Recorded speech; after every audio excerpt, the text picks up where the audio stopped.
वृंदावन में संतों की अनेक मंडलियां आ रही थी। सारे साधु संत एक दूसरे का सम्मान कर रहे थे और एक दूसरे की चरण वंदना कर रहे थे। सब भगवत भजन में, सत्संग में, आज में संलिप्त थे। सभी राम नाम की आराधना में व्यस्त थे। तभी उन सभी संतों के बीच एक विशिष्ट संत का आगमन होता है। सारे संत समुदाय उठकर उनके सम्मान में खड़े हो जाते हैं और एक एक स्वर में बोलते हैं, जस साहब आ गए, जस साहब आ गए, जस साहब आ गए। तो उनमें से एक संत नए थे जो उनके विषय में नहीं जानते थे।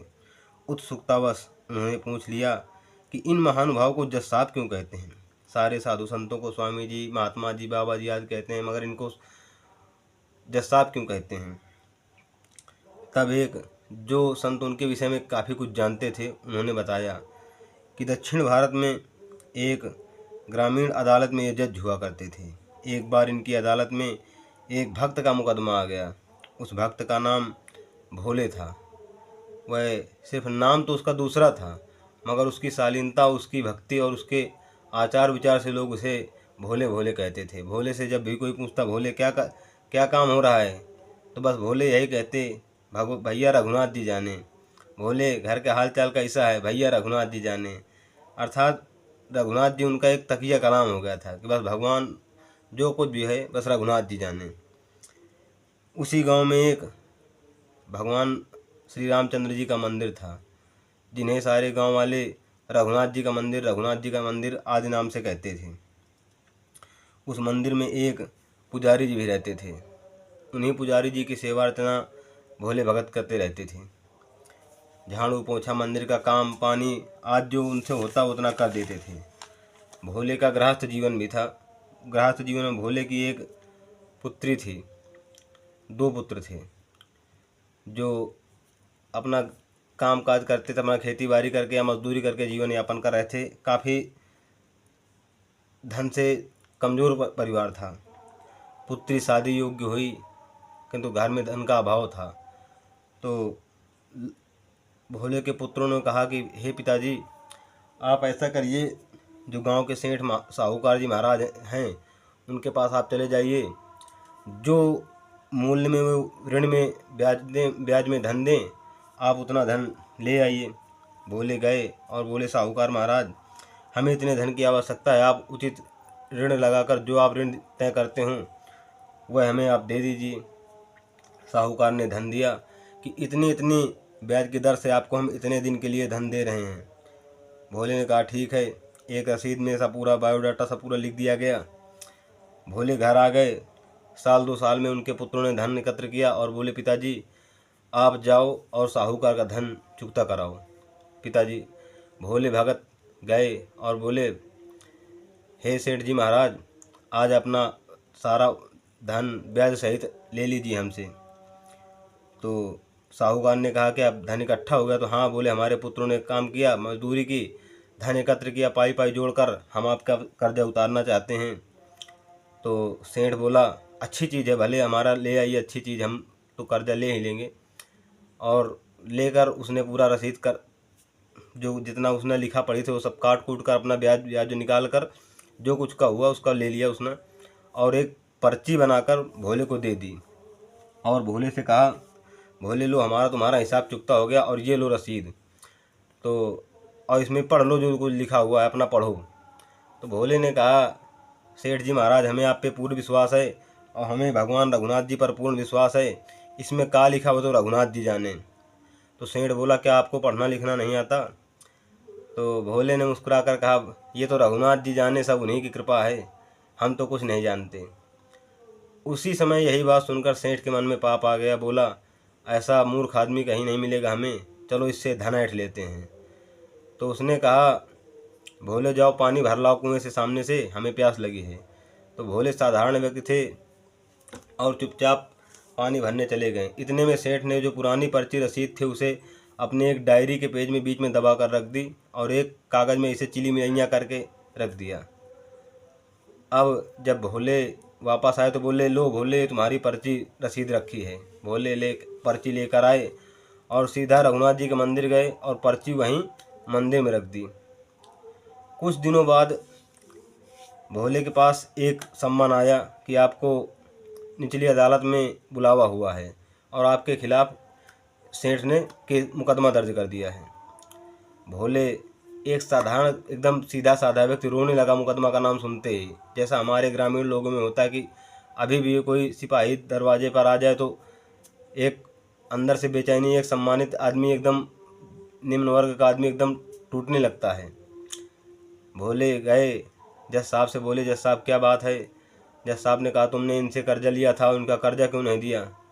तो भोले बोले जज साहब, रघुनाथ जी जाने मैंने इनका पाई पाई उतार दिया है। तो सेठ बोले कि तुम झूठ बोलते हो, तुमने मुझसे इतना अपने बेटी की शादी के समय मुझसे कर्ज लिया था और तुम कर्ज देना नहीं चाहते, मुझसे झूठ बोल रहे हो और मैं अपना पैसा वसूल कर रहूँगा, तुम्हें देना ही पड़ेगा। तो भोले भक्त रोने लगे कि मैंने आपको तो एक एक पाई चुका दिया है और हम इतने अमीर नहीं हैं कि हम तुम्हारा कर्ज दोबारा दे सकें। तो जज साहब बोले भोले रो नहीं, रोने से समस्या का समाधान नहीं होगा। ऐसा करो, जब तुमने सेठ को पैसे दिए थे, उधार इनका चुकाया था, तो कुछ रसीद कुछ मिली थी। भोले बोले हाँ हमें भी रसीद मिली थी, वो रसीद मंदिर में रखी है। तो बोले लेके आओ। भोले रसीद लेकर आए और जज साहब को दिया। तो रसीद में ऐसे ही चिला मिलैया बना था। तो जज साहब बोले इसमें कुछ नहीं लिखा है। भोले रोने लगे कि महाराज जो हमें मिला था यही सो मिला था। तो जज साहब बोले आप परेशान ना हो, आपके बीच जब आप धन ले रहे थे, आप दे रहे थे, तुम्हारे बीच में कोई था। तो भोले ने कहा हमारे बीच सिवाय रघुनाथ जी के और सेठ जी के कोई नहीं था। भोले ने रघुनाथ जी कहा भगवान श्री राम के लिए। जज साहब समझ गए कि नहीं, रघुनाथ नाम का कोई तीसरा व्यक्ति है जो इनकी मध्यस्थता कर रहा है। तो बोले ठीक है आप जाओ भोले, हम आप मुकदमा अपने हिसाब से निपटा लेंगे। जज साहब ने तुरंत रघुनाथ जी के नाम से एक सम्मन तैयार किया और संतरी को दिया कि जाओ संतरी, इस गांव में जाकर रघुनाथ को कह दो कि मंदिर अदालत में इतनी इतनी तारीख को हाजिर हो। संतरी पूरा गांव घूमा, उसे संयोग से कोई रघुनाथ नाम का व्यक्ति मिला ही नहीं और वह सीधा घूमते घूमते रघुनाथ जी के मंदिर में पहुंचा। पुजारी जी से मिला, बोले रघुनाथ जी का घर यही है। तो पुजारी जी ने कहा हाँ रघुनाथ जी यहीं रहते हैं।